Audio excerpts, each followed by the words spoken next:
Good evening, everyone, and welcome to the Fifth Estate. I am Varuni, your anchor for the day, and I will be helped in anchoring by Atreya. It is my pleasure to virtually welcome you all to Fifth Estate, which is an initiative by the Corporate Interface Team of Journalism, Division of Symbiosis Institute of Media and Communication. SIMC was established in the year 1991 as Symbiosis Institute of Journalism and Communication. After 29 years of its establishment, SIMC's journalism program is the Institute's longest running program. The college has produced some very fine journalists, with several alumni winning India's most coveted journalism award, the Ramnath Goenka Award for Excellence in Journalism.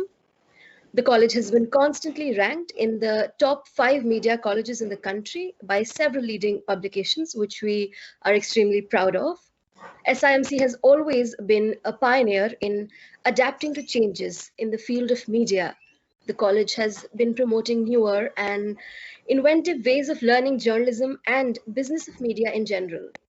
Amid these changing times, the media landscape is changing in unimaginable ways. And to keep up with this, it becomes extremely crucial to engage in conversations surrounding the topic of media and entrepreneurship. Journalism now constitutes the fourth pillar of democracy, and it has witnessed a paradigm shift where it has become the fifth estate, the voice of truth amplified, which essentially is what we will try to delve into in today's session. Therefore, in today's event called Transcendence, it is our attempt to understand this tricky relationship between entrepreneurship and media. We shall explore the various opportunities that young and aspiring journalists like us have in the digital world. And we will also be looking at the challenges that content production and making money through it involve. Thus, our today's discussion will be centered around media entrepreneurship and in today's essentially virtual world. But before we hear from our speaker, I request our director, Dr. Ruchi Jaggi, to kindly address the gathering. If you may, please, ma'am. Thank you, Varuni. That was such a brilliant start, Varuni. You just encapsulated not just the journey, but the context of why it was important to talk about how the journalism program, the longest running at SIMC, has tried to keep up with what's happening around, but also trying to make sense of what's happening around. So I really appreciate the effort that you put into writing that introduction. So that was really nice. I welcome on behalf of Symbiosis Institute of Media and Communication, Mr. Prakhar Gupta, who is the speaker for this session in the evening. And it is fantastic to see the theme of this year's Fifth Estate. If I'm not wrong, Sushoban, this is our third year of the Fifth Estate, right? Yes. It was 3 years ago that the Journalism Corporate Interface team, rather than it just a seminar on some contemporary topic, came up with this very, very provocative and meaningful title for this series that would happen every year, and rightly the Fifth Estate, because as the fourth estate that media was very traditionally, conventionally referred to, continues to crumble under so many pressures. It is so important for the media to introspect and look at itself, and therefore the need of a Fifth Estate. In the digital and the virtual context, how we look at it as Fifth Estate is something that gives it another dimension altogether. And what the theme for Fifth Estate this year establishes it also adds one more dimension to interpreting this phrase, the Fifth Estate, because we are thinking about something very fascinating this year, which is entrepreneurship and media entrepreneurship. And I'm excited that this is a theme that came up from within the student group, because it also speaks volumes about how you are thinking about your own journeys, where you are looking at learning about new things, new practices, new crafts, and young people like Prakhar, who then become, in that sense, symbols and exponents of that inspiration for all of you and for all of us also, at the institute to introspect and see how our curriculum can go up to even delivering the kind of things that such motivated young people like Prakhar are doing. So as excited as you may be, I am as excited about attending this session. My sincere compliments to the CIT team, to every student who is attending it, to Sushoban for carrying it forward, to our IT team for seeing everything through in the current circumstances, for pulling it all off so well. We were hitting December, and I kind of was having like some sort of an insecurity that, oh my God, fifth estate should happen this year. Why hasn't it happened? And I'm glad that we will close the year on this note. So welcome everyone to this session. Welcome Prakhar to this session. And I think we're all excited to hear you now. Like I said, it's always exciting to hear somebody whose voice you've heard so much, and now you can see them too. So looking forward, and thank you. Yeah. Well, thank you so much, ma'am. I'm hoping the way I look compliments the way I talk. I'm hoping it's not too much of a disappointment. Like, yeah, of course. Thank you, No, thank you. It's just amazing to see you. Great. Thank you so much. I think the team is called CIT, if I'm not wrong, right? Thank you so much for putting this together.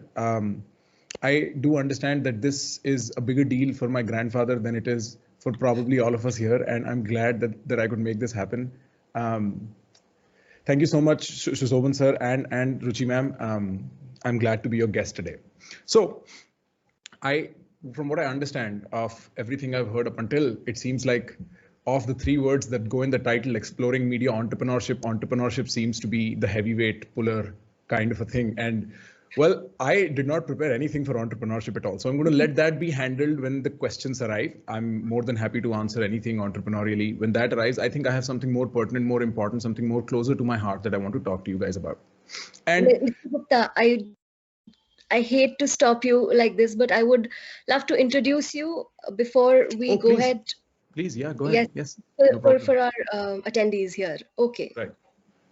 Now, without further ado, I would like to introduce our very talented speaker for today, Mr. Prakhar Gupta. Prakhar Gupta is a creator dabbling between conversations on politics, history, books, art, and almost everything bizarre, which poses a chance to intellectually stimulate the human brain. His podcast, PGRadio, presents weekly episodes of such conversations, which also feature as video podcasts on his YouTube channel with the same name. With a place for hours of intense discussions, he also gives gyan on life, personal growth, and millennial issues on his another YouTube channel called Prakhar Pravachan. He has just started Raw and Real Talk with fellow YouTubers Shwetab Gangwar and Vedant Kaushik. Currently, Prakhar is a Dean's List student, which is a distinction for his academic achievement as a student of economics and psychology at Columbia University, New York. While he has studied accountancy, finance, and corporate law, he is also a teacher at the Avalon Meta Pro League with an ongoing course on personal development. With a dedicated viewer base, Prakhar is now nearing a year of his journey as a creator. And I think with that, we are all set for Prakhar K. Pravachan. Sure, for sure. That was all perfect, except the new Avalon Meta Pro League is professional development. I just want to be fair to them in case they have a problem later. That's fine. You were wonderful. Thank you so much, Varuni.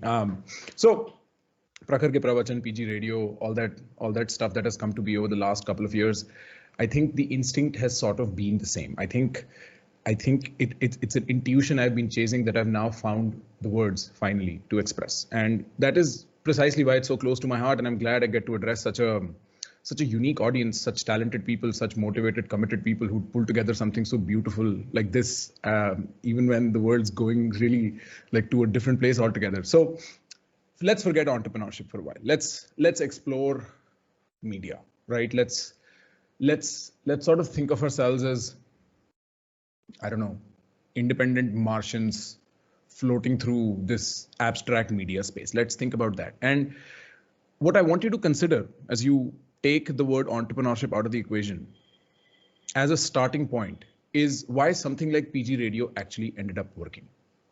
Because the entrepreneurial element comes once there's a community, once there's a set of people around you, the entrepreneurial element occurs. What is more fundamental is, why would a media enterprise work?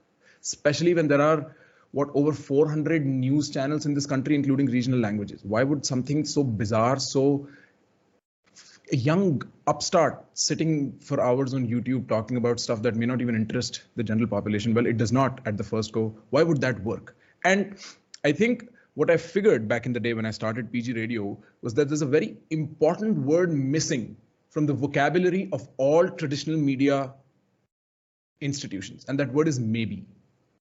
We've forgotten how to say the word maybe. We've forgotten how to answer the question, how much?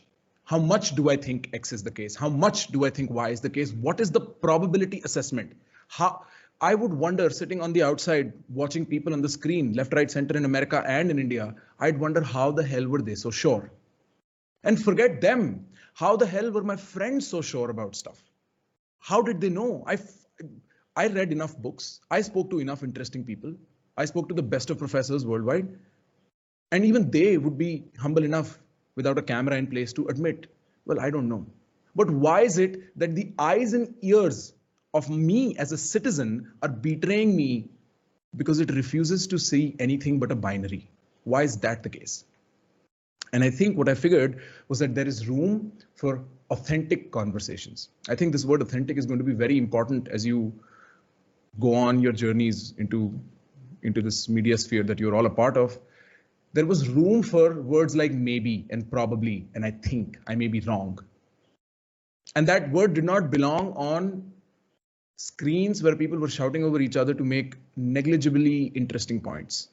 That belonged somewhere else.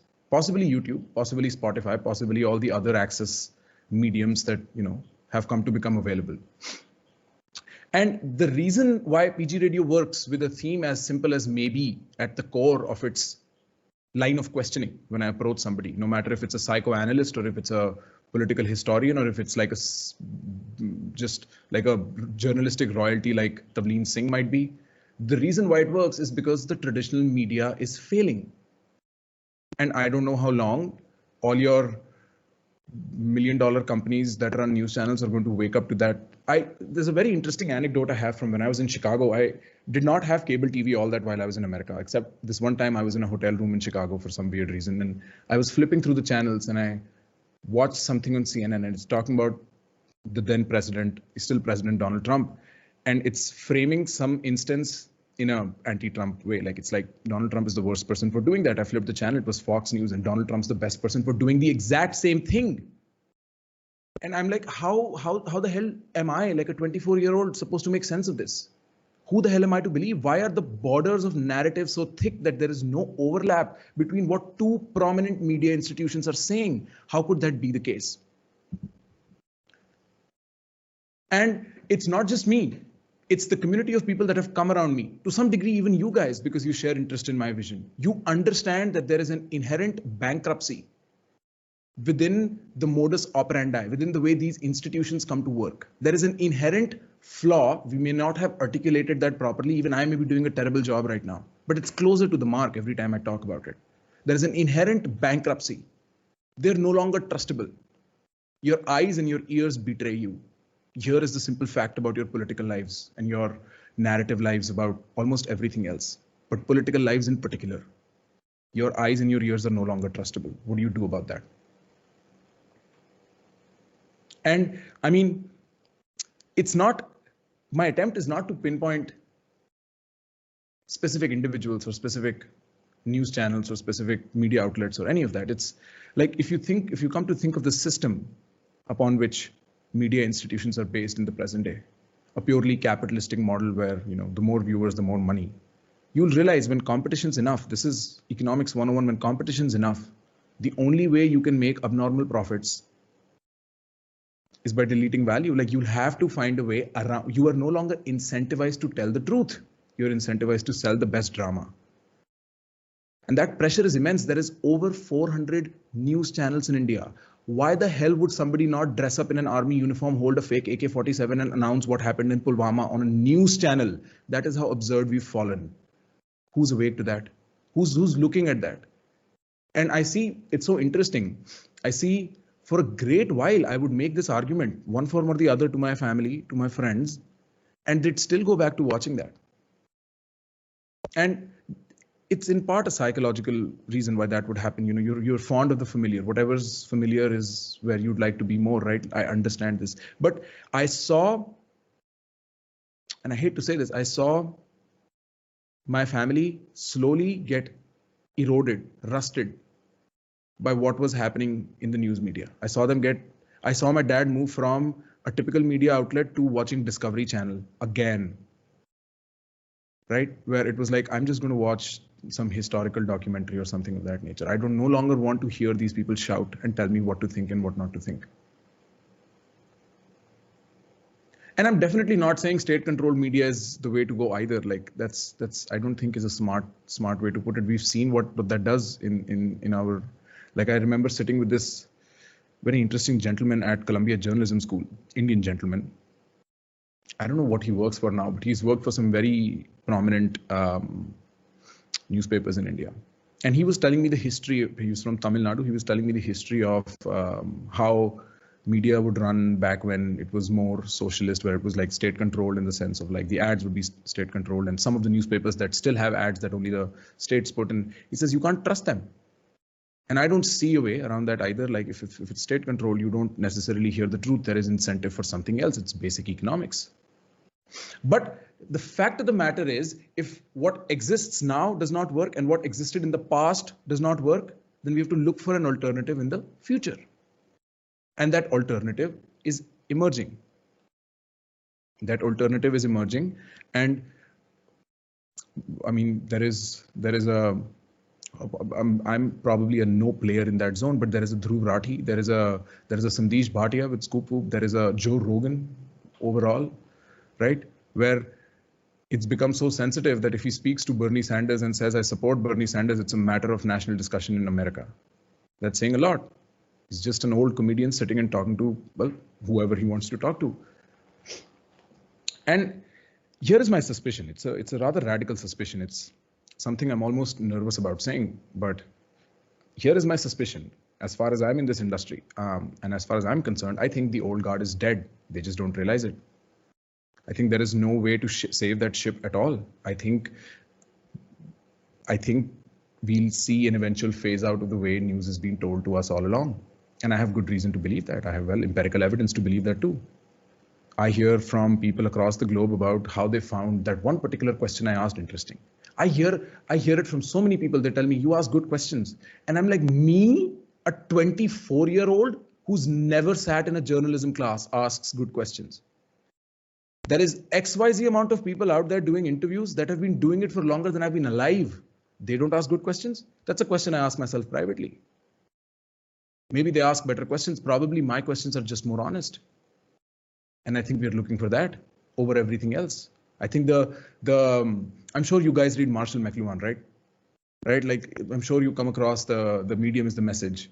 And I think the medium is radically transforming the message, because there was a demand for the message to be changed. The medium is radically adapting in some sense. And I think that what that means is that the old guard needs to wake up, as much as it is something I'm trying to communicate to you youngsters and who'd go on to become people in the media space. I'm trying to do that to the old guard as well. Well, wake up. You've got to find a way. I've spoken to several people who run media outlets who at some point shown interest in my show because they want a podcast division for like their media thing. And I'm like, this is like saying, I want some kind of presence on the internet back in the 99. Yes, you do. You really do. You want, and it's not the podcast or the word, the podcast or the conversation. It's the medium, which is that honest, authentic, I don't know, maybe, probably kind of a thing. We can get into the psychology of that, but I think that's irrelevant. I think let's take somebody like a Dhruv Rathi, somebody like a Sandesh Bhatia, and somebody like a Joe Rogan and try and understand what is happening. Well, on some level, they all emerge because the medium has essentially changed in a way where everybody has access to broadcast. Dhruv sits somewhere in Europe. Rogan sits now in Texas. Sandesh is in Delhi. Well, Sandesh travels a lot. And what they do is they do their own independent kind of fact finding. I don't have a better word for describing that. I think that is probably the best way I can bracket that phenomena, all three of them. right? I don't agree with any of them entirely. Some of them way less than I agree with the others. But when I look at that, I'm sure, or at least I'm more sure, that I can take this person at face value. Whatever they're saying, they probably believe it. They're not making it up. They're not making it up to feed something in me, right? And I think it's the access to broadcast, the fact that anybody could sit and do it, that massively transformed the way we approached media. Well, in the 70s and the 80s, when there were no phones and no YouTubes and no Instagrams, when nobody could just get a picture of you and upload it wherever the hell they wanted to, there was no expose, there was no way of, unless there was an investigative journalist who's sitting down and figuring out who you really are, you could be who you wanted to be in public and in private. That option is no longer available. And the life that's going to die is the public, polished public life. It's no longer sustainable because we know what the reality is. People have shot you on camera doing that, and it's only going to happen more and more. You'll have to let go of that. One good example of that is Matthew McConaughey. That guy, A-lister, Hollywood, suddenly on all podcast shows. Well, he understands the relevance. He understands that he needs to open up to his audience in that way. And the other half of what has changed is the way people want the message delivered to them. And Dhruv, Sandesh, and Joe play separate games on those accounts. Dhruv's very much like, I'll compress all the facts I can find. There is no way he can probably, strip out the way he connects those facts together, which is as important as finding facts, by the way. But he's like, this is the set of facts and this is my conclusion and that's it. Sandesh is like, you know what? I will make people forget there is a camera in front of them so they can be real for 3.5 seconds. Right? Joe Rogan's like, listen, I'm going to talk to you for an hour before you forget that your opinion is anything more than this conversation. And then let me see the real you. And people are instantly like, I want to see that. I want to hear that. When, I don't know, there was some comedian who announced on Twitter a while ago, he wanted to see Donald Trump before the election. Donald Trump and Biden debate on Joe Rogan. And that got so viral on Twitter in a matter of minutes. Because people were like, yes, let's see them talk like real people, not mechanic robots from the 1960s. Like, these are not Honda created machines that are 5 feet tall and then raise their hand, because that is what traditional media has come down to. It's come down to performance. It's come down to a performativity. It's come down to drama and all the, what's the word I use for it? I forget. Sensationalism and all that. It's come down to that because they want to hold your attention. Attention means money. The very incentive structure that is tied to that is well, messed up. So what I'm offering you with letting you know about this alternative that exists is a kind of a liberty that I don't think everybody who I tried to tell this to when I was starting this off realized. We very rarely in your lifetime, in my lifetime, have moments where there is an entire makeover of the industry that is about to happen. What that means is that there is going to be some kind of a flood that is going to render the soil fertile. What that means is if you're willing to adapt, if you're willing to construct Noah's Ark, you're going to be left with a very fertile earth. And you are entering this industry at this fertile time. I am offering you the liberty to do what you love in the media space. I'm offering you the liberty to do what you love and do it publicly. So you can find a community of people who love it too. I'm offering you the liberty to learn as you go. I don't think we as a culture understand what that means. We're so set on the idea that you need to remember your answers for your exams and then come and give those answers out.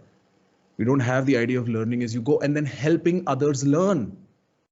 I'm giving you the liberty to remain humble but assertive. I am giving you the liberty to prove the naysayers wrong.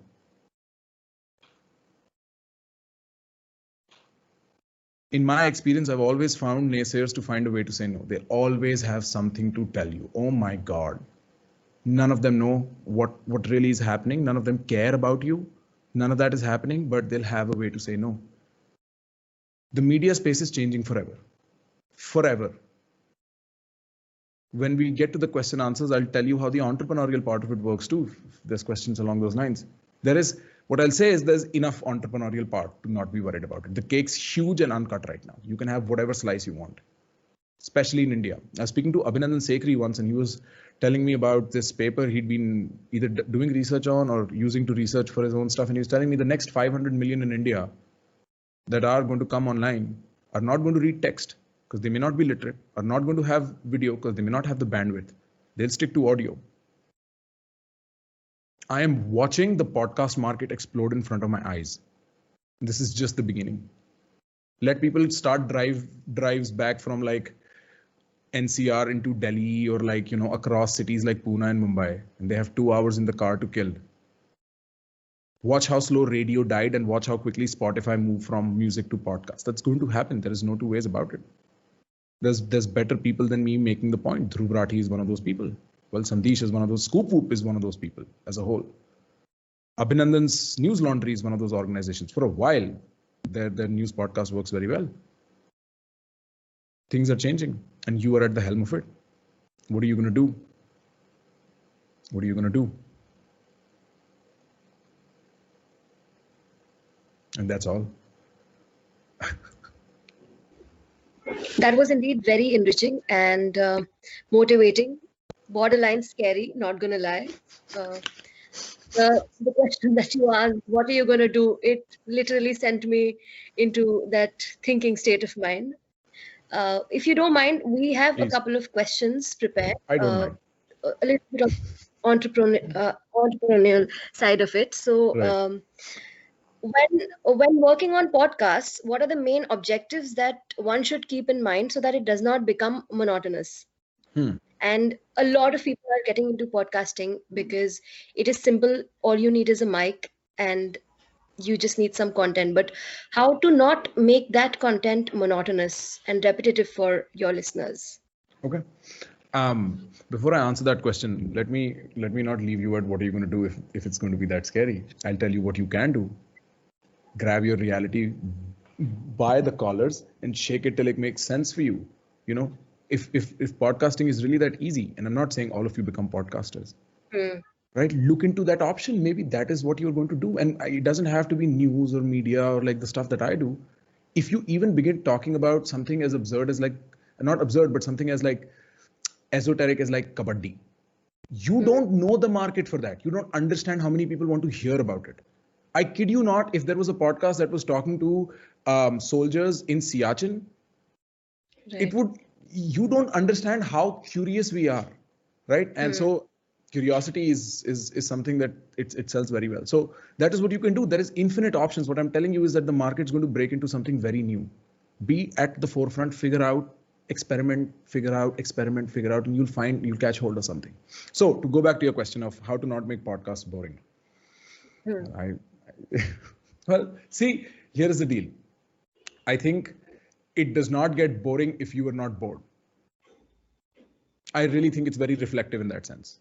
Because I cannot make sure, I don't know who you are, right? I don't see your face, I don't see your ears, I don't know how you react to when I say something. I can't make sure. What I can make sure is my guest is not bored and I am not bored, that he or she is on the edge of their seat and I'm on the edge of my seat. How do I do that? Right? Well, I then ask myself the question, what are you good at? What is the kind of stuff you can do to hold their attention? Well, I can ask questions. That's my job, right? Okay, good. What kind of questions? And to me, questions that are important are questions that push the narrative beyond what they thought, right? I'm there to make them think. I legitimately walk into a podcast thinking, how am I going to make this person think in a new way today? Just by asking questions. Because here's the deal, right? Say I'm speaking to an Amish Tripathi, and Amish has a certain view of the world. Well, Prakhar is 24, half Amish's age and barely experienced and whatnot. Prakhar has some other half-baked view of the world. If I ask him, Amish, I think this way, and I may be wrong, but I'd like to see how that compares to the way you see the world, he's more inclined to bridge the difference. In that process, he's thinking about something new. I am learning something new, and everybody else who had a similar doubt that they could not articulate is learning something new. I just became the voice of a certain amount of people. That is all I'm trying to do. I understand the skepticism one does or should have towards things that come to them. and I just try to voice it as it comes to me when I'm speaking to other people. So there is almost no way of not making it monotonous. I think the worst advice you can get trying to get into media entrepreneurship, especially of the social media variety, is make short content. Please don't do that. It kills all the value you could have become, inhabited, embodied as an individual.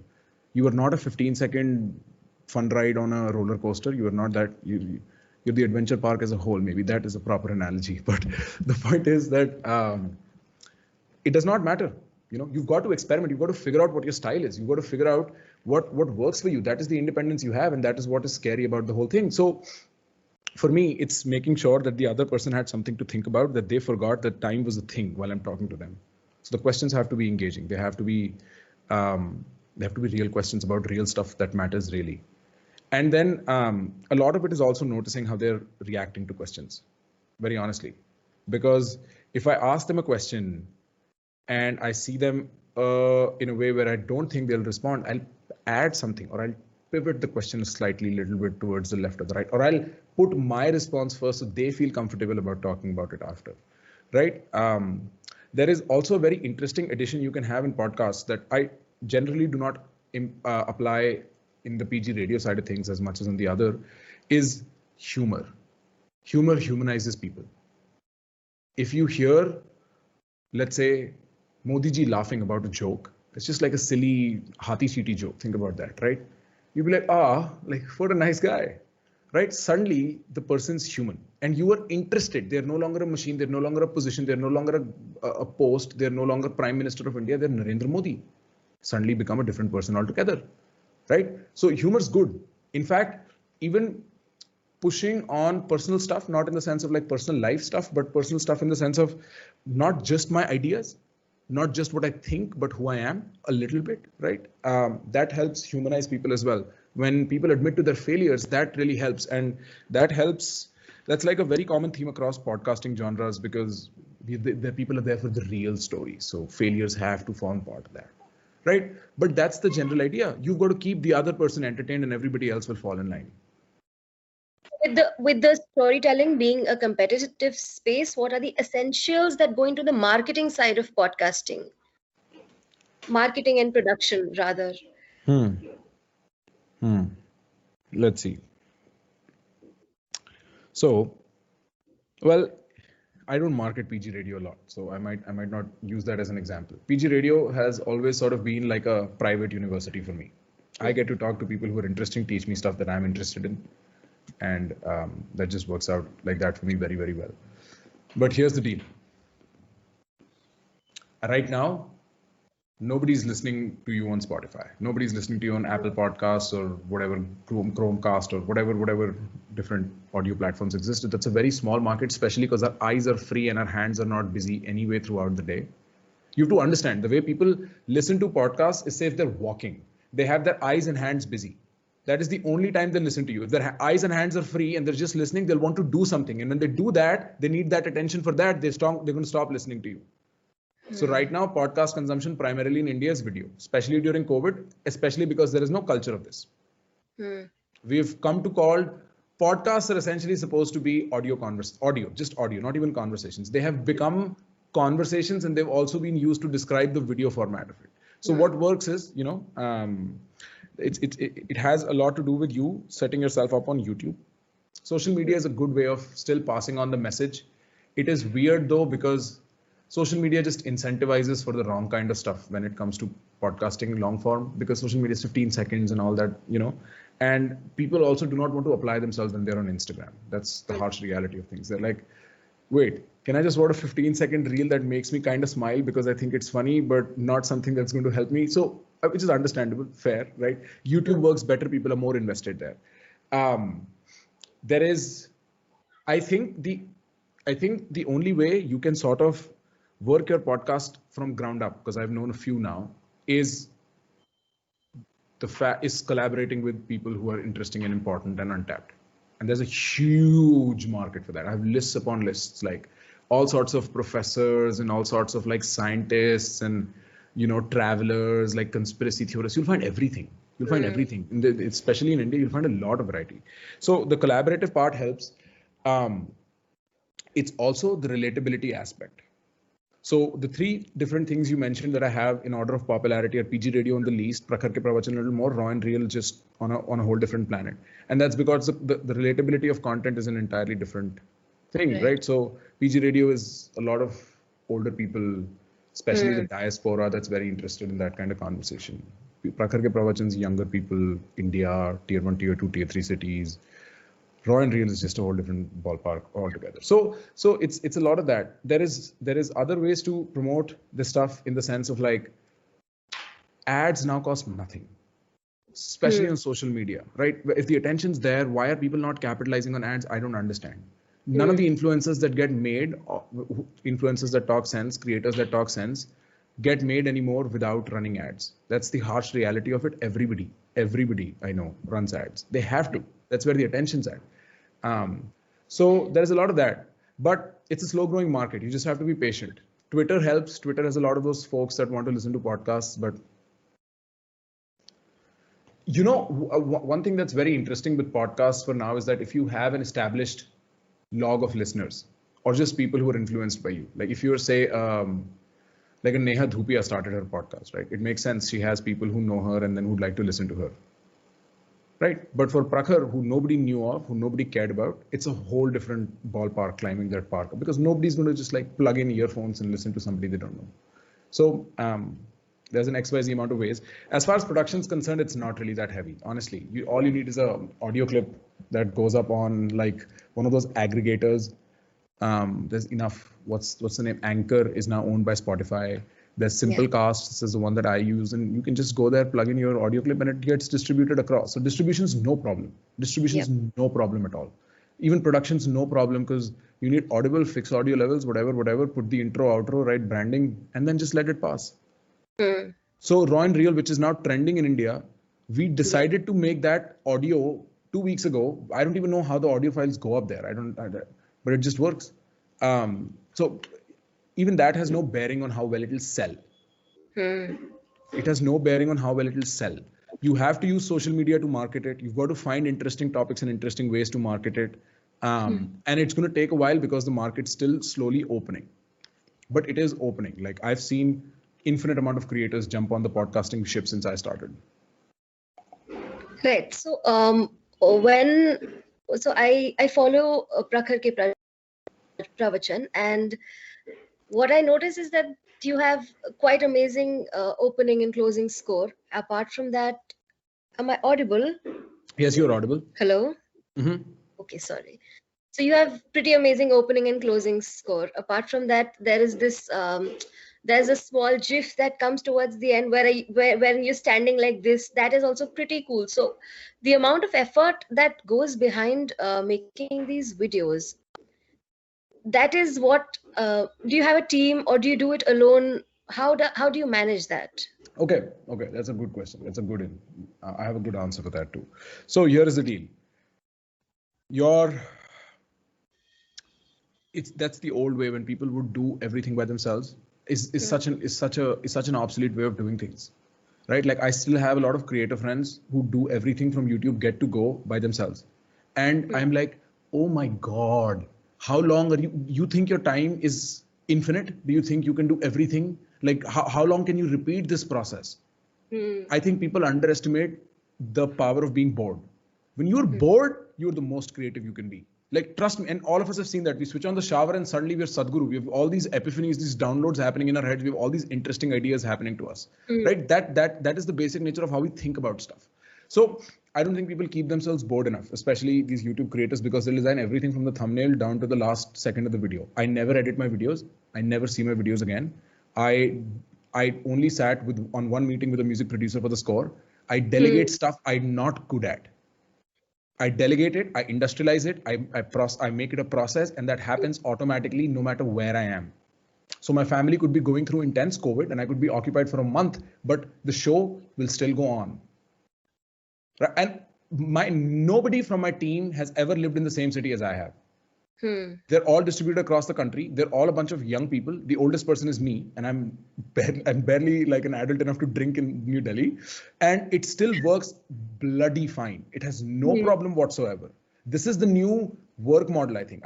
I don't know how sustainable it is, but it's been sustainable enough for me for this long, right? So people underestimate the fact that they can use social media as a full-time thing, which means they can invest in it with money and time, industrialize the process, make it faster and grow quicker. I grew very quickly because the entire process is set up. I've picked jewels for my team, and I've had them like they're trained in the right kind of stuff. It's so interesting, the enthusiasm I find when people want to join my team. That's the most flattering part of doing this, is people wanting to be behind me. They're like, I want you to lead me into something new. And that's the whole point. You can create quite a phenomena if you were willing to invest both your time and money into this. So almost everything is delegated. Most of my content is just me recording. I'll switch on the camera, I'll say something, I'll send it, and the rest of it is done. I just have to coordinate. Then I'm free, I'm bored, I can think of the next big thing. Right. Thank you, Prakhar. That was a great talk. This is a sort of personal question. I'm also thinking about starting a podcast for last couple of years, and I tried to learn the technique, and somewhere now I'm motivated when you said that production is not a big problem. You can learn it on your own. But the question is, many times this may be something related to me as a person, that whether I'm eligible or whether I'm, competent enough to comment on things, probably other people listening to that podcast or consuming my content are more competent to analyze. Let's say, for example, analyzing or maybe giving a review on a car, maybe. Maybe I've just driven 2-3 cars, but I think that maybe I'm eligible or I'm competent enough to, comment on a car or give a review on a car. But once I do it, I feel like, oh no, this is not, I think I'm not yet prepared to give out my opinion. And this happens with many such topics. So how do you deal with this internal strife that whether I'm competent enough, whether I'm ready or not? How do you deal with it? Well, sir, here is something I'll tell you which is very interesting about media space going into the social media world. It is no longer the first, best, only, or the most relevant, or the most charming. It's the most relatable. And the most relatable does not like, look at your class, take the average, pick the most average student. Look at that person. That's a social media star who does not realize they're a social media star yet. That's the honest truth of it. So my point is, say if this is a bell curve, and you are not right at the center, you're not the average, you are say 75th percentile. Everywhere from 85th to 65th is your market. They're going to be happily in love with what you're doing. That's the whole point. As soon as broadcast and access is mine, only the people who want to listen to me will come.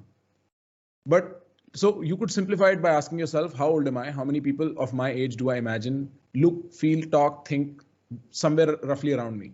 That's your market. End of story.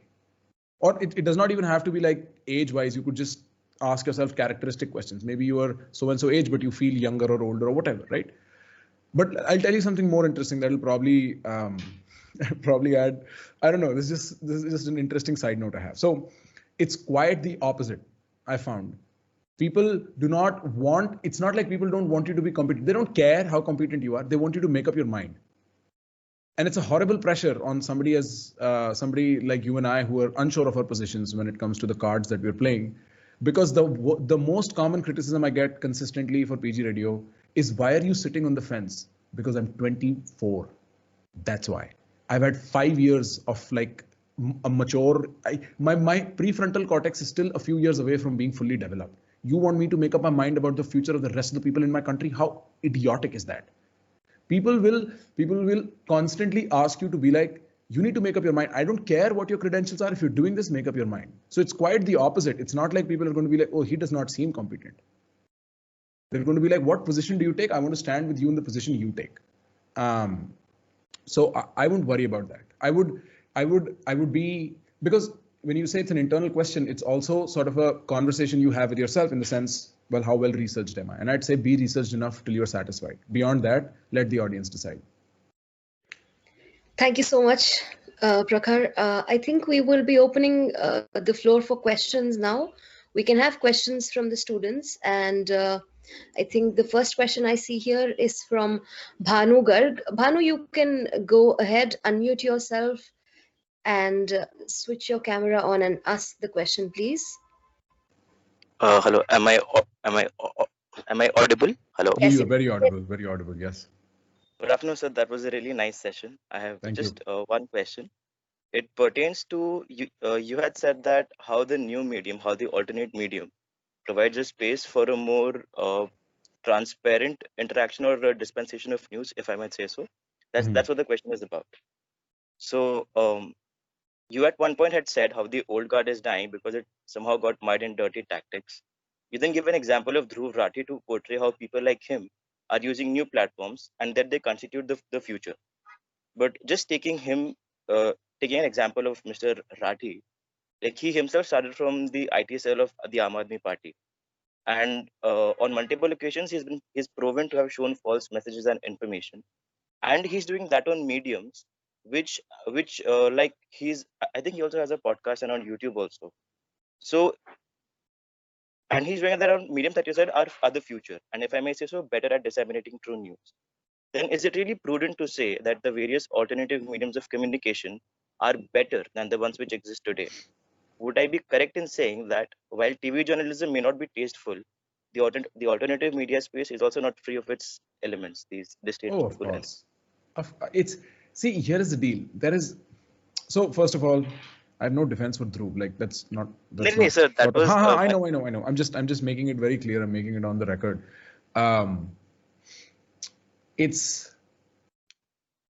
See, there's something different about a corporation coordinating to do something and an individual buys. Right, and I think that is sort of the difference. That's why it's more forgiving, or people are more forgiving of Dhruv than they might be of an NDTV or a CNN IBN. You see what I mean? Because Dhruv's also roughly my age and he's just a boy and whatnot. And it's not to say I'm not also going to make the case what is better or what is worse. Fact of the matter is that, well, in the economics of media space, there was a massive population that was unabsorbed by any supplier. There was a massive demand that no producer was satisfying, that Dhruv ended up satisfying. See what I mean? So it's not better or worse. It's like saying,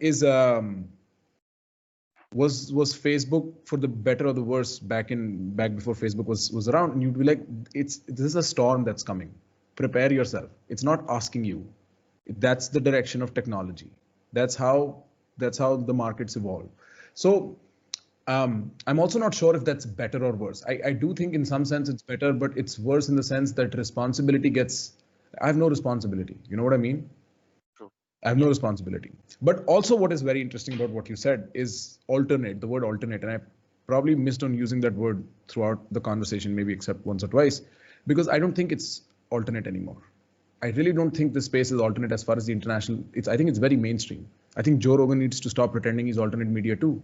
If he has weight over the elections of the United States of America, that everybody thinks probably Russia has on the other hand. Russia, the biggest landmass of a country on this, and then Joe Rogan, that bald tiny guy. It's no longer alternate. It's mainstream. Dhruv Rathi is no longer alternate. He's mainstream. The real question is the medium is different. The medium communicates something different, not just YouTube or a camera in front of him with a green screen in the back, but the way he talks, the way his story has been building, his story as in the way he's been, creating all the content that he's been creating. That's led up to a point where people have established credibility, reputation. They have an understanding of Dhruv and the way he talks, and that has more inherent credibility now or in the future as we go forward than probably your typical news presenters do. I think so. Satvik's a friend, the guy who runs Scoop, and I think it was him. I was one of these guys, or maybe it was Dhruv's. Somebody had posted a link of how many views they get as compared to a typical news channel in a month, and it was not even a comparison. It's not even a contest. When they started Scoop Unscripted, which is where Sandesh does his stuff, right? They didn't think it'd be a profitable enterprise at all. They thought this is going to be something that's going to be a cash leakage on their end, and I think Satvik talks about this on my podcast, and that they were going to have to feed it through their other enterprises, OK Tested, Scoop and this and that. Scoop Unscripted does just phenomenally well for itself now. True. part of it is owing to the personality of Sandesh, I'm sure the business of Satvik and whatnot, but that tells you something. There's a huge space that needs to be absorbed. If I have whatever 16, 17,000 people waiting for the next episode whenever I upload it, and that says something. 16, 17,000 displaced people from the traditional media market space, or the ex-traditional at least.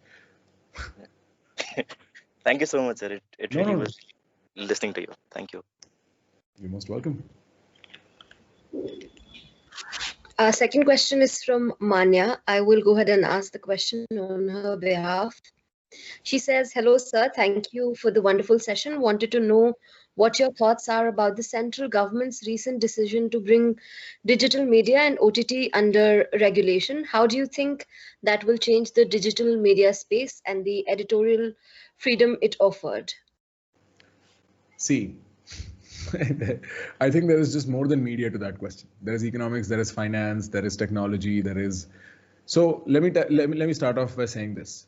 No matter how strong the state's control might be, they cannot account for everybody who can broadcast views on social media right now. It's just too many people for them to really take care of, right? What you have to also understand is that it is not just India, but globally we are going towards this. Most of you are born in the late 90s, early 2000s, right? Right. In the early 90s, when we globalized and when the globalized world was going towards a peak, it's just so happened that we put our money down on the globalization table for too long. Globalization, till it led to something like COVID. And not just COVID, but 2008 financial crisis. But not just that, is the Asian financial crisis, the blah, blah, blah, blah, blah. And we understand how fragile we've made our systems. All big governments understand that we are dependent on others to sustain ourselves, and that's not healthy.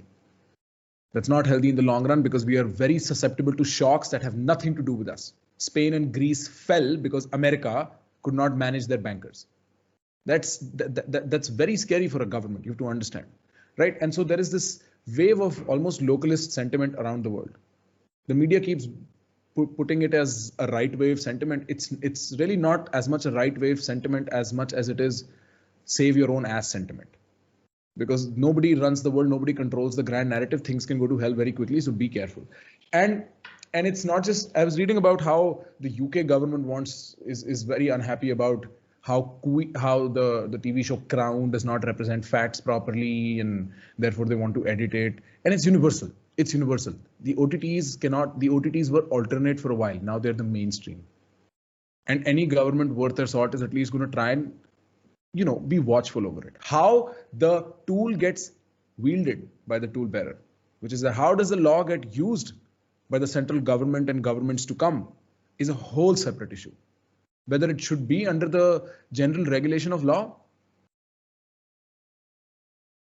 I'd say I see no other way in the existing framework, good or bad, better or worse aside, as far as I'm concerned. But I don't see how they would not.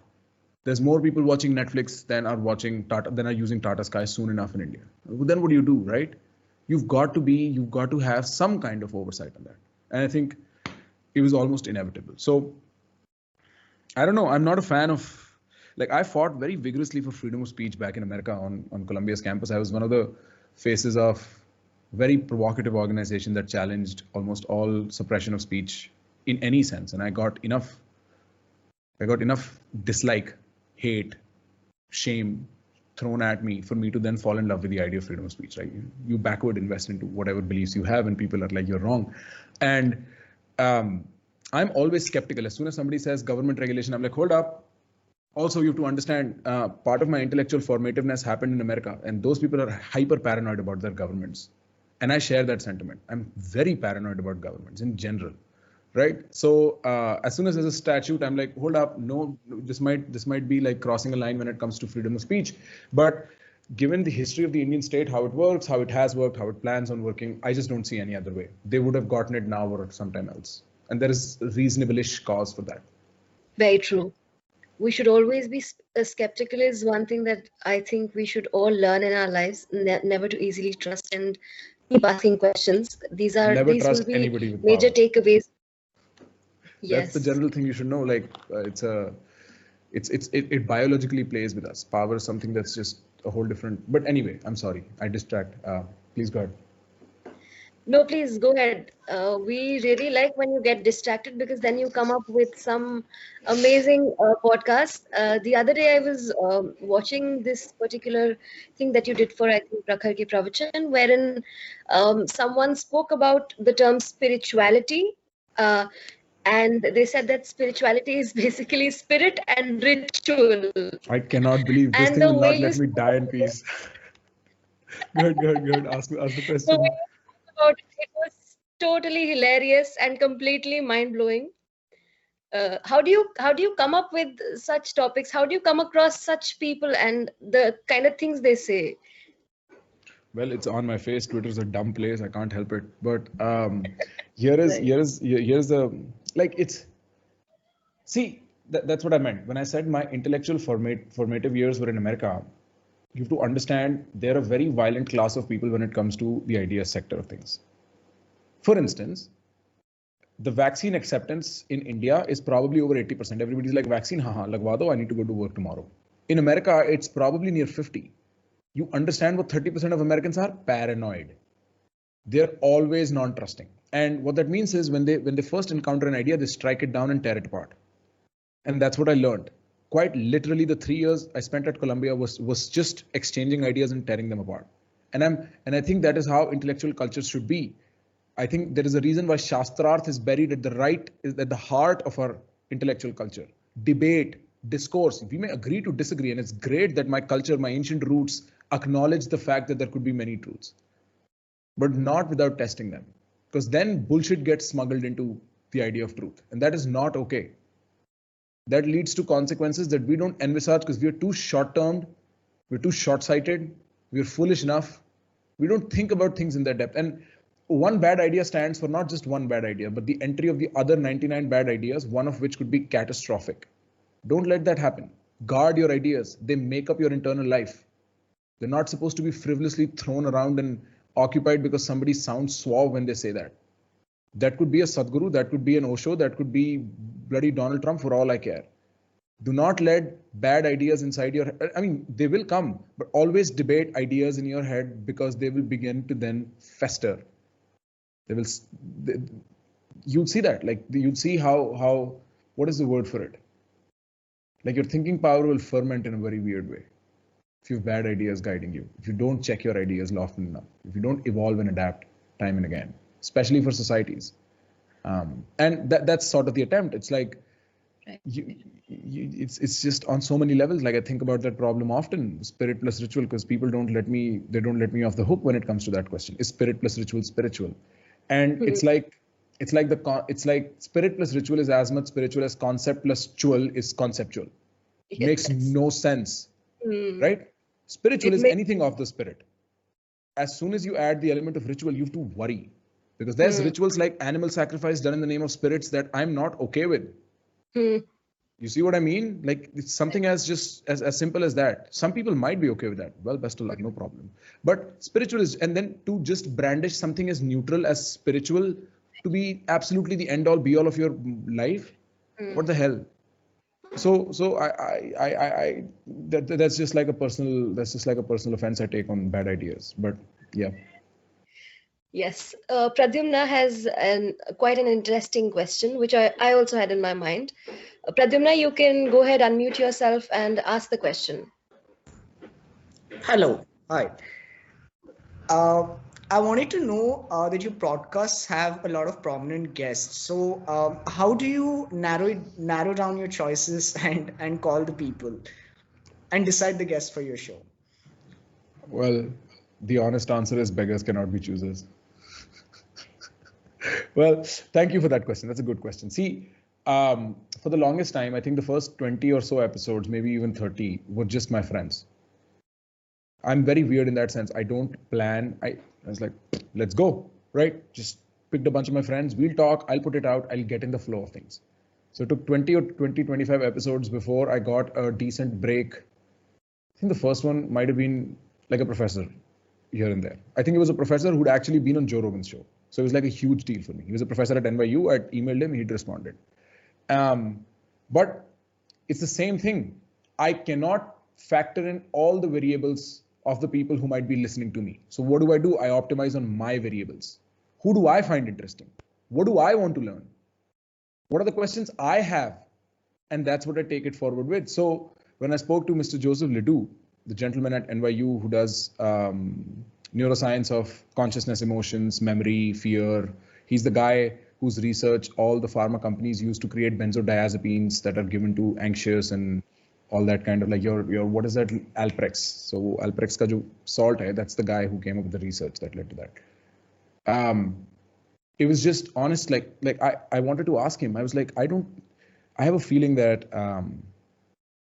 I don't think Alprex or any of that benzo stuff works. I don't think it does. And he was like, well, I agree. I think they really mischaracterized my research to sell that drug. Right? And there is an interesting question and an interesting conversation waiting for you right after. He's also part of a band. Like, wait, how does this work? Like when you're writing songs, do you think of neuroscientific terminology? Is it like medial cortex, blah, blah, blah, when you're writing a song? And that makes for a funny question. He has a funny response, but it also elicits information. So fact of the matter is, it's difficult to get guests.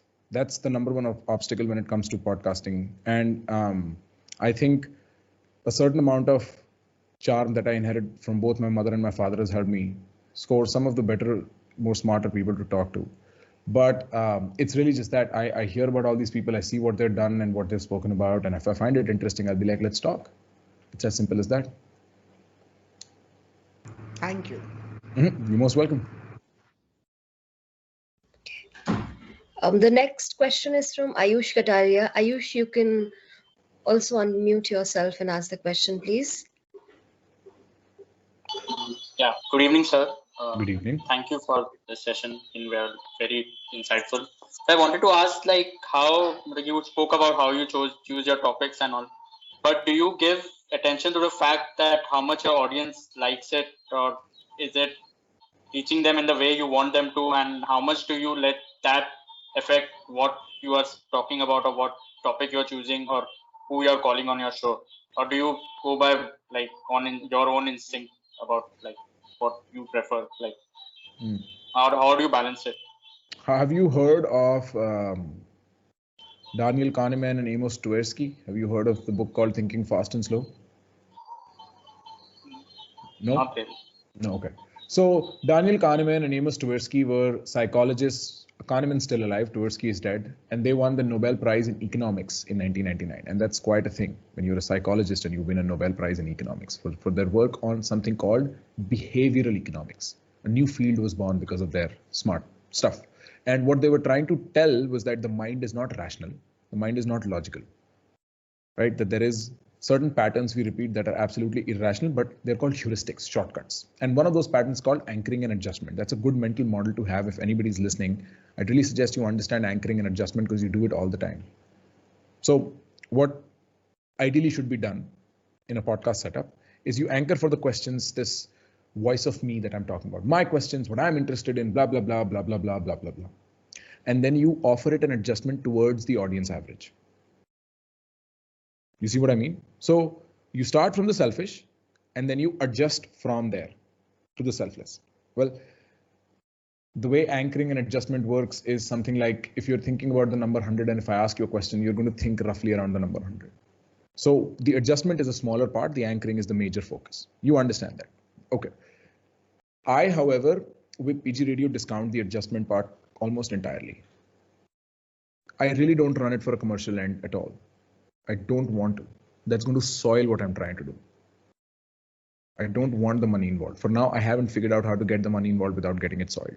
And it's not even just soiled, but it's also like the whole purpose of me starting PGRadio was for me to learn well beyond university, to have my questions answered. So I just don't want any distractions involved with that. So I don't adjust.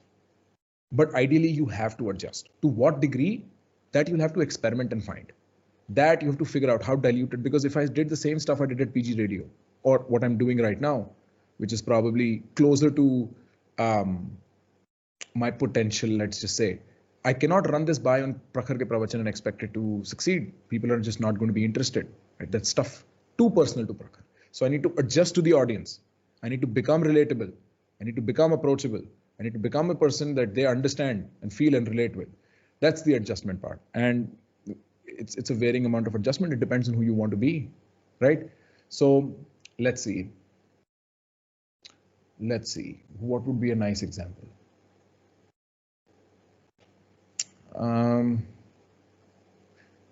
You know what? Forget the example. But you understand, right? If you want to be massy and really popular, you will adjust to something, and that's just relatable, accessible, whatnot. In that fear, in that process, the fear is that you might lose who you truly are. You adjusted too far from the anchor. So you've got to figure that out. You've got to figure the dynamics of it out. You anchor at yourself. That's the easiest, that's the most safe place. You know who you are. You understand how interesting you can be, roughly speaking. You're like, acha, theek hai, mere ko pata hai, I'm interested in these topics. No? Okay, cool. Now, how do I adjust it so that more people can get behind this motion? So with PGRadio, I do nothing. Prakhar ke Pravachan a little bit. Raw and real, actually nothing. I genuinely do not filter myself there. If you guys have seen that, I have zero concept of like what I should not say there. So yeah, that's the next question is from Atreya Raghavan. Atreya, you can please unmute yourself and ask the question. Right. Good evening, sir. Thank you for such an insightful session. It's a question somewhat similar to Ayush's, but I mean, in addition to simply knowing your audience's tastes and preferences, sir, how far is it, according to you, important for a podcaster to incorporate all of those tastes and preferences in their content? I mean, how do you figure that out? Okay, let's do a case study, right? Prakhar ke Pravachan is at 60,000 subscribers right now. As we are talking, it's somewhere right? Say there is a specific brand of tastes and preferences they have. At one point, it's going to be 200,000. That means more than thrice of what it is right now. All those tastes and preferences get washed away, right? The new audience could have an absolutely different set of tastes and preferences. Fact of the matter is, you don't incorporate your audience's tastes and preferences into your thing. You no matter what taste you incorporate, there's an audience for that. You see what I mean? You see the perspective difference. But here's something interesting I'll tell you. The audience that comes to you is the audience that has the same underlying beliefs, the same unconscious, the same unarticulated beliefs as you do. What I mean by that is, I never for one have said on my podcast or my shows or any of that, this is where you come to learn. This is where I help you grow. Do you want to grow? Do you want to become the best version of? I never say that. That's a given. So all my audience is pre-selected for that. They're there because they want to grow. I don't have to say that. So everything you don't say is what selects for the audience that comes to you. Do you understand what I mean? So it's slightly tricky in that sense. Say you're a fashion influencer. You never say dress well, look good, look great. You never say that. It's people who want to dress well, look good, and look great that are your audience. It's what you don't say that encompasses your audience. So because you're assuming this is the person I'm talking to. Say I'm talking to Atreya, right? And I'm telling you, listen, you should meditate. I'm assuming the fact that you are somebody who wants to have a more relaxed, peaceful life. I'm automatically selecting for you. While Ayush or Ritwan, they don't want that. So they're like, kya bakwas hai? They'll flip the channel. Fact of the matter is, when you're starting, every act that you do attracts a new kind of audience. Every interest, taste that you incorporate attracts a new kind of audience. And eventually you become some sort of a taste leader. Because that's what influencing is, it's taste leading. That's how most influencers make their money. Oh, why don't you buy this product? This is absolutely a tasty product. And everybody's like, well, I should buy that soap because this random person on the internet told me to. So they're tastemakers of some nature, right? What's her name? That oldish lady with a boycott that does house stuff in America. I keep forgetting her name. She was in the prison for a while. It's kind of like that. Forget it. A bad example, but it's kind of like that. So, well, you'll have to. Maybe a better question to ask is, what amount of feedback from your audience do you incorporate? And it's usually not a lot. It depends on what you're trying to do. Like for an intellectual pursuit is different from a fashion pursuit, is different from a travel pursuit, is different from, right? But most of all, you have to understand, you cannot give the audience what it wants. That's a bad aphorism. I think a better aphorism is 80% give your audience what it wants, 20% lead them forward. They will respect you for it. They will stick around. Because when you say give the audience what it wants, which is what traditional media believes, which is what traditional YouTubers and this alternate sphere believes also, give the people what they want. People want heroin. De do. Jao. You see what I mean? You can't, it's people and markets are not the most responsible, like they're not responsible for themselves. If you've been chosen de facto as some kind of a leader, where is the responsibility?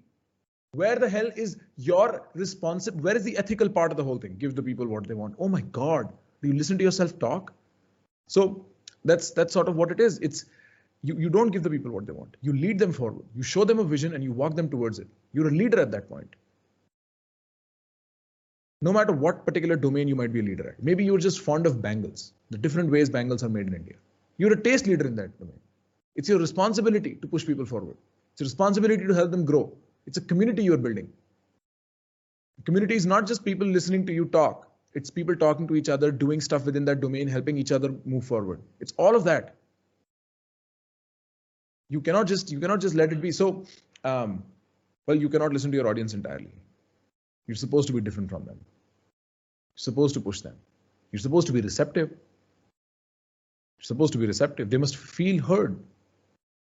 If they're trying to get in touch with you, they must feel heard. People miss that point so often, right? People, when I do my live streams on YouTube, I'll suddenly go to I'll be like, audience, OP this, OP that. Like I'll just, I'm making sure they're involved.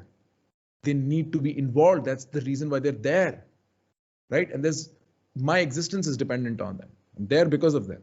And I don't make them feel involved because the medium does not allow, right? So you've got to keep doing that. But you can't become what your audience, you'll be held hostage to your audience very quickly if you start worrying about that. That's a lot of people. Oh yaar, meri audience chali jayegi. I'm telling you, in this quote unquote alternate sphere, so many people are afraid ki unki audience chali jayegi. So they're now basically prisoners to their own devices. That's like, you created this. Ab tum khud hi ko isme lock kar loge. Because people prefer familiarity. People prefer certainty. People prefer what they know. And it's boring. And it's just, it's not sustainable.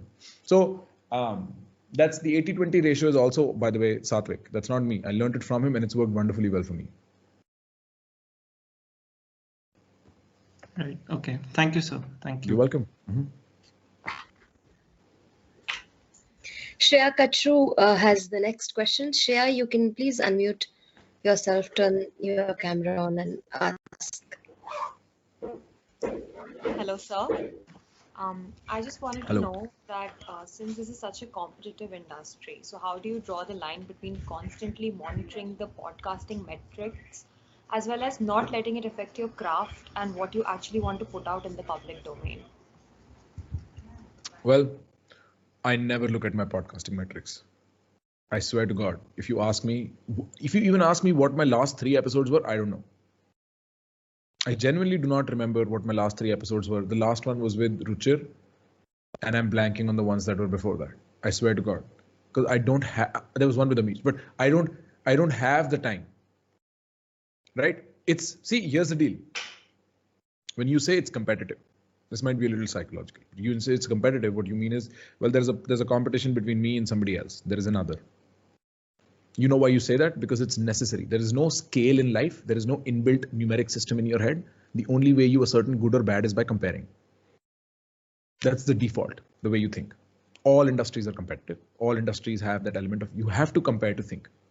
That's the way your mind works. It's called a dialectic, Hegelian term. Now,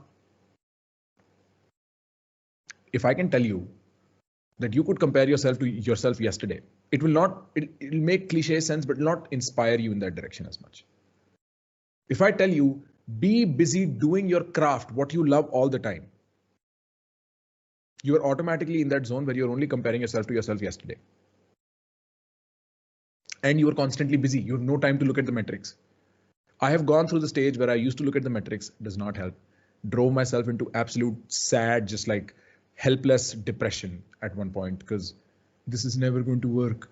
I have been in a place where I had to unsubscribe from all the notifications that get off YouTube on my email because I did not want to read what people were saying about me. I have been in that place where I've actively just stopped looking at my YouTube. I do none of that anymore. It's irrelevant. I don't enjoy it. What do I enjoy? Doing what I do. So I have to make sure of 2 things. 1, I get to do what I do, and 2, I make enough money to feed myself doing that. That's 2 very simple problems, trust me. I grew up playing chess. You know, the alternate speech I had in my head today when I was going to talk to you guys was about the nature of conformity.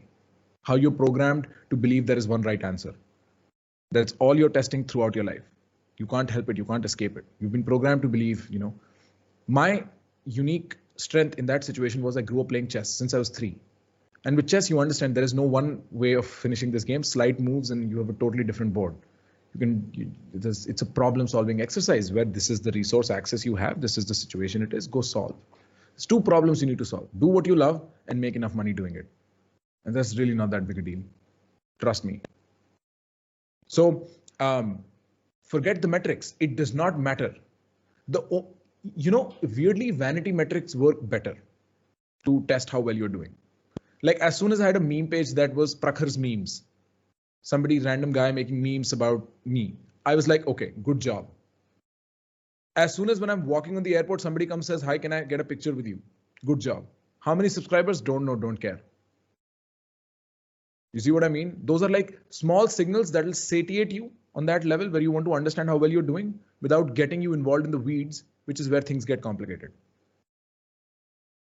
I have enough friends who run similar enterprises as I do, who are constantly worried about numbers. You have no idea how, like, oh my God, the Instagram blue tick is such a big deal for people. It's astounding that a company's AI approval, mechanical approval from a company, which is nothing more than a tick on your screen on an app that may not matter in 10 years, is worth your life suffering.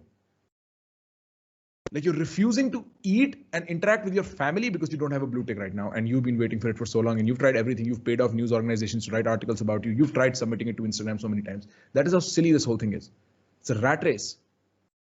Anything that can be more will be wanted more by your head, by your brain. That's how your brain's programmed. Don't fall for that. Fall for what you love. It's the best way to stay sane.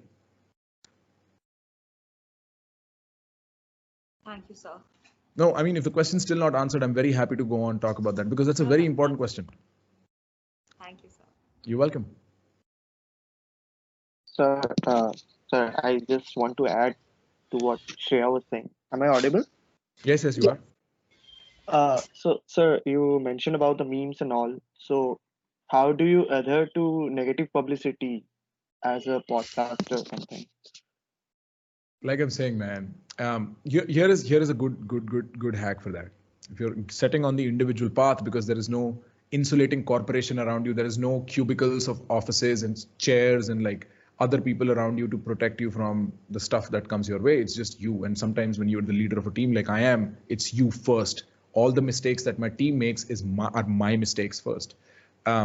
Surround yourself geographically with people who don't give a shit about what you do, who love you regardless. Like my dad's not going to be like, "Acha, tune PGRadio band kar diya, you are no longer my son." He's still going to be like, "Prakhar, mera beta," right? My friends are no longer going to be like, "Arey, you are no longer popular on the internet, get out of my house." They're going to be like, "Oh, my friend," right? In my personal time, I never talk about work. It's so much more convenient. If I'm hanging out with friends and if one of them says something about Pravachan or PGRadio, I'm like, "Yeah, can we not?" Because I don't want that there. There is so much else to discuss than stuff I do anyway all day. Anyway. Right? As soon as I'm done with this, I'll go downstairs. I was like, "Kya baat kari aaj fir?" I'm going to be like, "Sun lena na, abhi kya bataun main aapko?" Like, you'll have the opportunity. I got it recorded, right? So that's what I mean. One of the things to save yourself from criticism is one, don't look at it. But well, you'll have to for feedback sometimes. So you've got to develop a thick skin because you're leading yourself into battle. Be at least Achilles, if not more. Otherwise you'll die, you'll be crushed. And 2, surround yourself with a good team. People who always push you up. Well, the first few months of doing Pravachan were horrible. I remember just like calling up random friends and being like, "Dude, I don't even know what I'm doing. Is this even going to work?" And that doubt still remains, still comes from time to time. You've got to work through that too. Because when you work, all the imaginary constructs of doubts that are in your head fall first. All the irrelevant issues that your mind was brooding over fall, and then you can see the substance and solve it. The general point is, people spend too much time thinking about hate. And it's because we are programmed to do so biologically. We are biologically programmed to be more careful about negativity, hate. Fear is the base state. You have to program yourself out of it. It's an entire journey. It's great. You should watch Prakhar ke Pravachan. I talk about that a lot there. But That's it. Surround yourself with great people. People who don't care about what you do, people who value you regardless of what you do, because you might fall for the trap of valuing yourself for what you do. And they'll remind you, listen, you're more than just your work. You're more than just what people may think of you from one episode. You're you, and it's great. You're alive, and that's great. This is the last question that we have for you from the audience. Praveen, you can go ahead, unmute yourself. Please ask the question. Hey, sir, thank you so much. Sir, I would like to know, sir, how do you actually monetize your social media and Prakhar ke Pravachan? Like, what are your strategies and how do you actually get your revenue from out of it? Okay, good question. See,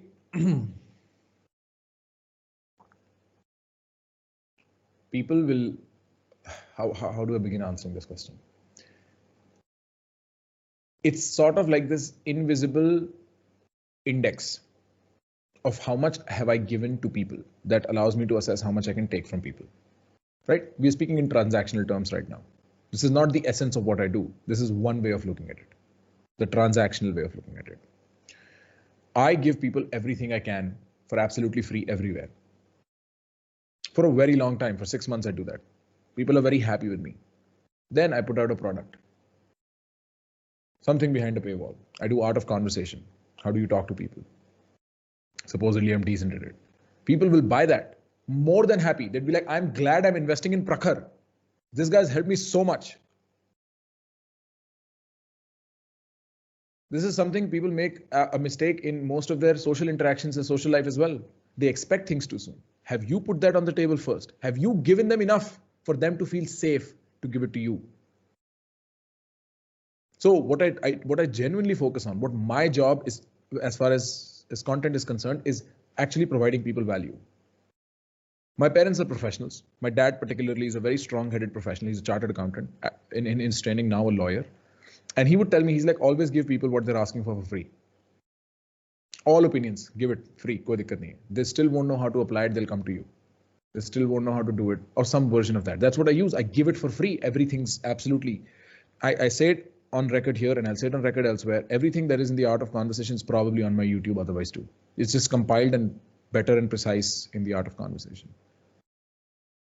And the art of conversation sells like hotcakes, by the way. It's amazing. Every day I wake up and my phone's cha-ching with so much money. The course market, the mentorship market, if you do it honestly, there's so much money to be made in that market, if that's what you're looking for as a creator.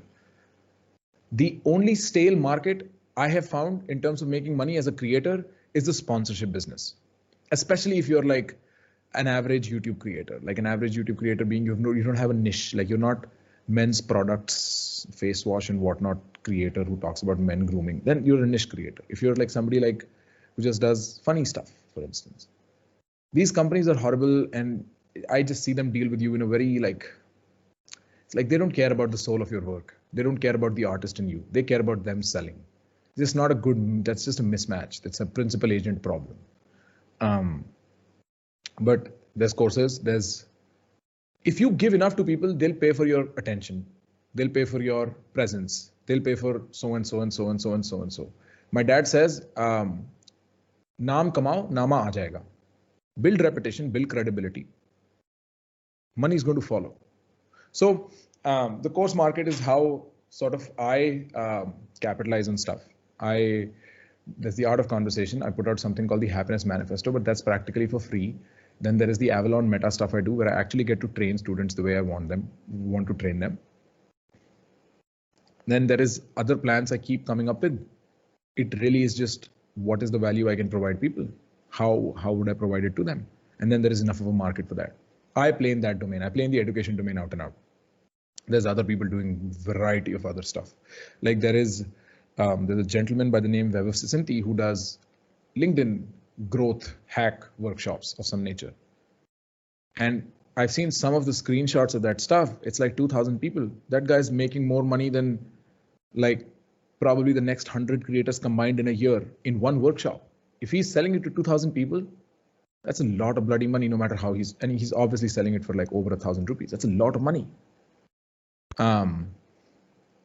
So there's that. The education sphere has a lot to offer, And I mean, if you understand how somebody like a Jake Paul or a Logan Paul do their stuff, if he's fighting Floyd Mayweather, think about the money he will make, even if he's like a 20% cut on stuff. Relevance will lead you to money. But here's a very important piece of advice for anybody who wants to get into the creatorship business. And this is also advice I got from Satvik. He said, it's very easy to create content and build a community. It's very difficult to monetize that and run a business out of it. It's not been very difficult for me, but it was good that I was aware about it from the get. That I knew that this is a possible complication I need to resolve from the very get. So I monetized early, and I monetized in my own way, where it was not like, hi, buy this face wash. No. Every time I get a sponsorship email, I'm like, no. Right? Might as well sell something I believe in, which is something I would rather make with my own hands than somebody else's. So when you're a creator, you are not really a creator or an artist. You are a node in the advertising network of things. You can advertise anything, and anything you advertise sells. So you make money, that's no problem. You just have to find the right product fit. Yes. Thank you so much, Prakhar. This has been very enlightening. It has truly been an eye-opener. Some of the things that you said made a lot of sense, and as journalists or as people who would enter the changed world, I think making a person think with your questions, and how you said that important questions push the narratives further, and honest questions are so important. I think that is one major takeaway. Apart from that, you said some beautiful quotes like add humor to your podcast, and I love how you said humanizes people. So thanks a lot for that. I would now request our head of the department, Mr. Sushobhan Patankar, to please address the gathering. Right. Thank you, Prakhar. That was really a fascinating session, and there are a lot of things to learn. There are a lot of takeaways from your lecture, from your session, actually. And just to put it like a summary of what we spoke about or covered here today morning and right now, it is very important to have a story to tell. That's very important. Whether you know how to brand that story, how to promote your brand, how to make things viral, how to monetize those keywords and all those digital marketing things are fine. But as long as you have a story to tell, as long as you have that passion to tell a story, I think everything else will fall in place. That is something, the most important takeaway from these two very fantastic sessions. And as journalism students, there is one very important thing about these two sessions is that you really don't have to restrict yourself to those very conventional news media beats such as politics, crime, sports, or let's say fashion or something. Even if, let's say, you are in sports, you are interested in ISL, like I see Ritaban here. He's so passionate about ISL. Although I don't follow ISL, but people around his age group, they do follow ISL. I think he can definitely start a podcast around ISL, and I'm sure he'll get his own audience. And there is no age limit or a particular stage to start your media venture. And now I really face a challenge here, because for last 2 years in business of media, I used to teach this particular sentence that content is king and distribution is God. Now the distribution is taken care of by the digital media, the internet. So I really have to talk about content is king now. This media economic space is actually changing amazingly, and that is good for all of us doing journalism or learning journalism and wish to do something in news media sector. These are definitely, the future is really good. Today is definitely not a great day. Today, Mumbai Mirrors published its last edition, but there is something to take from this particular day, that conventional media probably is part of history now, but there is audience, there are readers for news content, and how to create, how to produce that news, how to disseminate that news, how to make it more interesting, how to make it more engaging. That is something all of you all can actually think about it and innovatively present that. And that is something we all can learn from Mr. Ibrahim and Prakhar.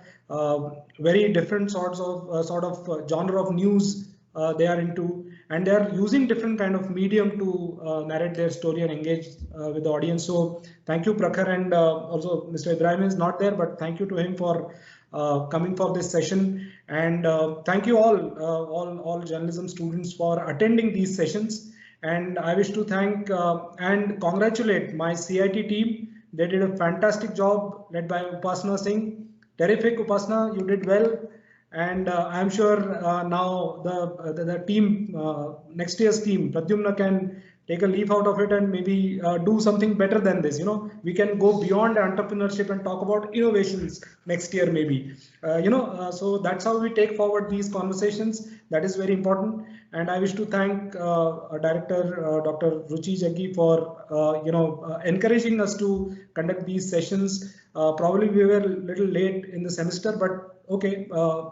Everything, we did this was probably the grand finale of this year's CIT events. That's amazing, and I wish to thank the IT team for their very, very amazing support. And thank you all, and thank you, Prakhar, once again. Good evening. Thank you so much. Thank you so much for having me. This has been absolutely fantastic.